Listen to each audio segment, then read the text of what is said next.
Violet Jessop, Miss Unsinkable, a life so unreal it feels like a legend. Violet Jessop was born in 1887 in Argentina to Irish immigrants. As a child, she nearly died of tuberculosis. Doctors said she wouldn't live long. She proved them wrong and then continued proving everyone wrong for the rest of her life. At 21, needing to support her family, she took a job as a stewardess with the White Star Line. Her first major assignment was aboard the RMS Olympic, the largest ship in the world at the time. In 1911, the Olympic collided with the British warship HMS Hawke.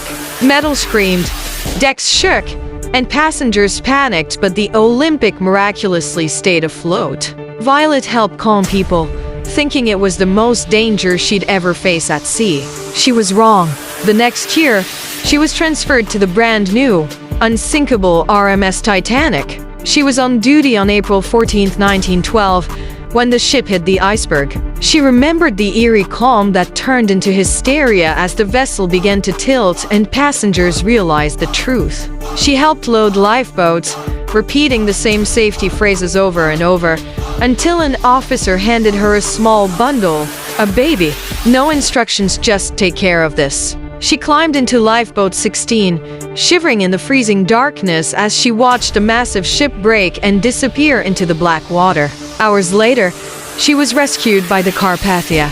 The baby was taken from her arms by a woman who wordlessly snatched it and walked away. Violet never learned who the child was. Most people would have sworn off ships forever. Violet didn't. During World War I, she served as a nurse on the Hum's Britannic, the Titanic's sister ship, converted into a hospital vessel. In 1916, the Britannic struck a naval mine in the Aegean Sea. The explosion was so violent that lifeboats dropping too early were sucked into the still spinning propellers. Violet jumped into the sea, but the current dragged her straight toward the propellers. She slammed her head on the ship's keel, knocking her unconscious before she could be pulled under. And that may be what saved her, because the current shifted just enough to push her away. She survived again. Doctors later discovered her skull had fractured, but healed perfectly. By the time she retired, Violet had outlived 3 of the most famous, deadly ship disasters of the century.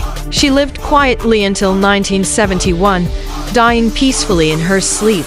Her unofficial title became immortal, the woman the ocean could not take, Miss Unsinkable.